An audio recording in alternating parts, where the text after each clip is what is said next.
बिस्मिल्लाहिर्रहमानिर्रहीम। अस्सलाम वालेकुम। Welcome to Aamna's kitchen. आज मैं बना रही हूँ मज़ेदार फ्रेश फ्रूट ड्रिंक्स। मुख्तलिफ़ ताज़ा फलों से शरबत बना रही हूँ जो कि अक्सर लोगों की फरमाइश भी है, और कुछ ये भी है कि बनाने का तरीका ठीक नहीं होता, तो आप हमें अच्छे तरीके से बनाना सिखा दें। पिछले दिनों एक पेशेंट आई तो वो ये कहने लगी कि कब्ज़ बहुत ज़्यादा है या इस तरह के मसाइल हैं, तो मैंने उन्हें कहा कि आप जूस पिया करें, ख़ास तौर पर आड़ू का जूस पिएं, इससे आपको बहुत फ़ायदा होगा, मेडिसिन की ज़्यादा ज़रूरत नहीं रहेगी। तो वो कहने लगी, बाजी 1 किलो आड़ू से 1 गिलास जूस बहुत मुश्किल से निकलता है, इतना महंगा अफोर्ड नहीं होता। तो मैंने कहा बहन, वो तो रस निकलेगा, रस में और जूस में फ़र्क होता है। जो हम बाहर से ख़रीदे होते हैं उनमें कितना फल मौजूद होता है हमें तो ये भी नहीं पता। कॉर्न स्टार्च वगैरह डाल के उसको थिकनेस दे के फ्लेवर्स डाल के वो हमें दे देते हैं। इससे बेहतर है आप खुद घर में बना लो और रस निकालने के बजाय जूस बना लो, तो वो आपको फ़ायदा भी देगा और पूरा घर इस्तेमाल भी कर सकेगा। तो बड़ी बेचारगी से कहने लगी कि फिर आप हमें बता दें कैसे बनाना है। तो मैंने कहा चलो मैं बता देती हूँ। तो आज जिन फ्रूट्स का मैं शरबत बना रही हूँ या जूस बना रही हूँ उनके बारे में थोड़ा सा आपको बता दूँ। ये जामुन लिए हैं, ताज़ा पके हुए जामुन लें, ताज़ा तो खैर जैसे मिलते हैं वैसे ही होंगे, अच्छे देख के लें, पके हुए लें, फटे हुए जामुन ना लें, और कोशिश करें थोड़े बड़े साइज़ के जामुन मिलें। इसके अलावा नाशपाती का बनाऊँगी, नाशपाती तो अभी ताज़ा आई है, बहुत अच्छी है। इसके अलावा आड़ू, पीच, पीच भी आजकल बहुत अच्छा आया हुआ है, आप पका हुआ पीच लें, लेकिन कोशिश करें कि गला हुआ ना हो। इसके अलावा लेमन है, ज़ाहिर है लेमन हर शरबत में डालते हैं तो इसमें भी डालूँगी। सबसे पहले आड़ू का शरबत बनाती हूँ, तो इसके लिए आड़ू को धो लें, खुश्क करें और उनको काट लें। आड़ू को मैंने अच्छी तरह से धो के साफ़ करके काट लिया है। काटते हुए इसको अंदर के हिस्से से थोड़ा सा साफ़ कर लें, लेकिन कोशिश करें कि पूरा ये सुर्ख हिस्सा साफ़ ना करें। इस तरह से इसको काट लिया। अब आप इसको जग में डालें।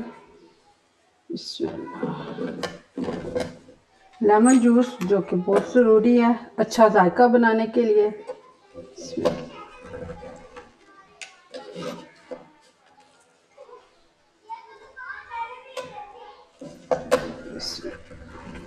चीनी आप अपनी मर्ज़ी से डालें, तकरीबन 6 गिलास बनेंगे, मैं हर गिलास पे 1 चम्मच डाल रही हूँ।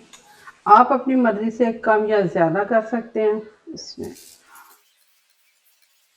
आप इसमें फ़िलहाल थोड़ा सा पानी डालना है, तकरीबन आधा गिलास बराबर। इसमें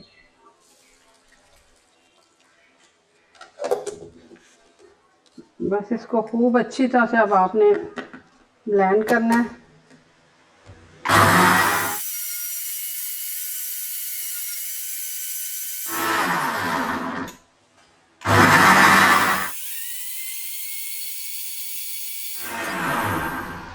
अब आप इसमें और पानी शामिल कर लें।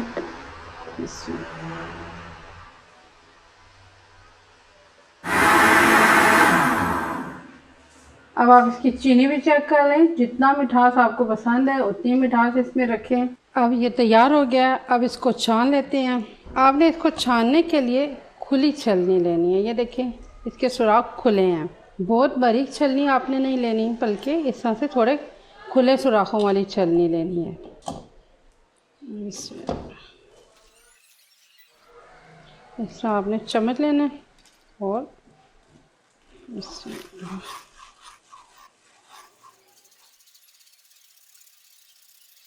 बस अब आप देखें ये इतना सा ही इसमें से वेस्ट निकला है, बाकी सारा इसमें इस्तेमाल हो गया है। अब आप इसको गाढ़ा इस्तेमाल करना चाहते हैं तो गाढ़ा इस्तेमाल करें, और अगर इसको थोड़ा और पतला करना चाहते हैं तो कोई मसला नहीं, ये बहुत टेस्टी होता है। आप इसको थोड़ा पतला करके भी इस्तेमाल कर सकते हैं। बिल्कुल इसको यक ठंडा करें, बर्फ़ डालें और अपने मेहमानों को भी सर्व करें और ख़ुद भी पिएँ। इंशाल्लाह बहुत अच्छा, बहुत मज़े का है, तो आपको भी ज़रूर अच्छा लगेगा। उसके फ़ायदे बहुत ज़्यादा हैं, कब्ज़ वगैरह के मसले को तो ये हल करता ही है। इसके अलावा भी जो हर एक दूसरे तीसरे बंदे का मसला होता है कि हमें बर्निंग हो रही है, मैदे में जलन हो रही है, कुछ भी, ये सारे मसाइल इससे बहुत अच्छे से हल हो सकते हैं। तो ये ज़रूर बनाइए, इंशाल्लाह अच्छा बनेगा। अब जामुन का शरबत बनाने के लिए जामुन को काटना है, पहले गुठली निकालनी है। अक्सर लोगों को ये काम मुश्किल लगता है, मैं आपको बताती हूँ। इसमें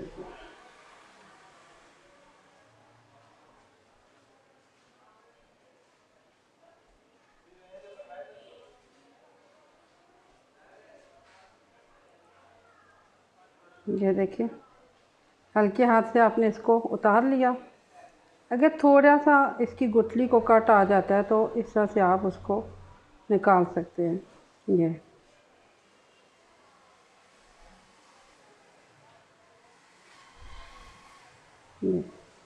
इसी तरह से हमने सारे जामुन साफ़ करने हैं।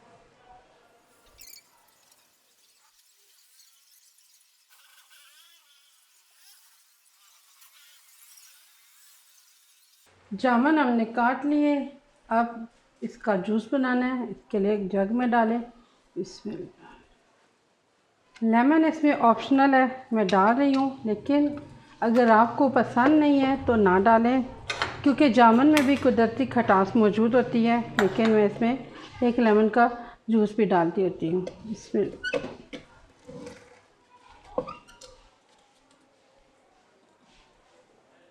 और फिर चीनी अपनी मर्ज़ी से डालें, कम या ज़्यादा। मैं एक गिलास में 1 चम्मच डालती होती हूँ। इस तरह से आपने जितने भी गिलास बनाने हैं उनमें उतने ही चम्मच चीनी डाल सकते हैं। थोड़ा सा डालेंगे पानी। इसमें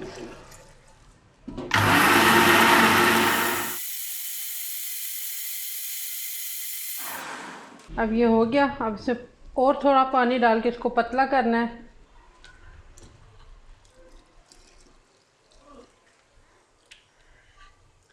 जितना आप गाढ़ा या पतला रखना चाहें उतना अपनी मर्ज़ी से पानी डालें। चीनी भी अपनी पसंद से डालें।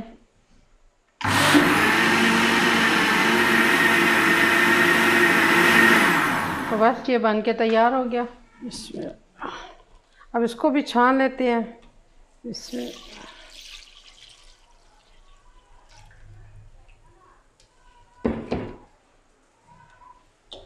ये देखिए, इसमें से तो कुछ वेस्ट निकला ही नहीं। अब आप इसमें मिठास चेक कर लें, चीनी कम या ज़्यादा। कम तो खैर होगी क्योंकि मैंने कम ही डाली है, लेकिन अगर आप ज़्यादा मीठा पसंद करते हैं तो इसमें थोड़ी सी चीनी, शहद, शक्कर जो डालना चाहें डाल लें। जामुन का बहुत खूबसूरत से रंग वाला बड़ा मज़ेदार सा शरबत तैयार हो जाता है। जामुन का जूस कहें या शरबत कहें, दोनों चीज़ें बनती हैं। अब बनाती हूँ नाशपाती का शरबत। नाशपातियाँ मैंने काट ली हैं। अब इनको जग में डालती हूँ। बिस्मिल्लाह। ये थोड़ी सख्त होती है तो आप इसको छोटे टुकड़ों में काटें। चीनी अपनी मर्ज़ी से डालें। बिस्मिल्लाह। 6 गिलास 6 चम्मच चीनी और लेमन जूस। अब थोड़ा सा पानी, आधा गिलास बराबर। इसको अच्छे से ब्लेंड करें।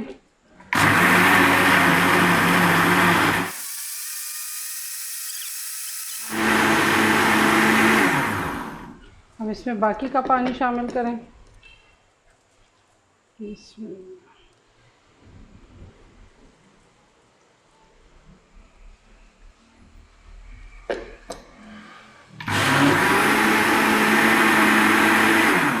बस अब ये तैयार हो गया। अब इसको छान लेती हूँ। इसको अब छान लें।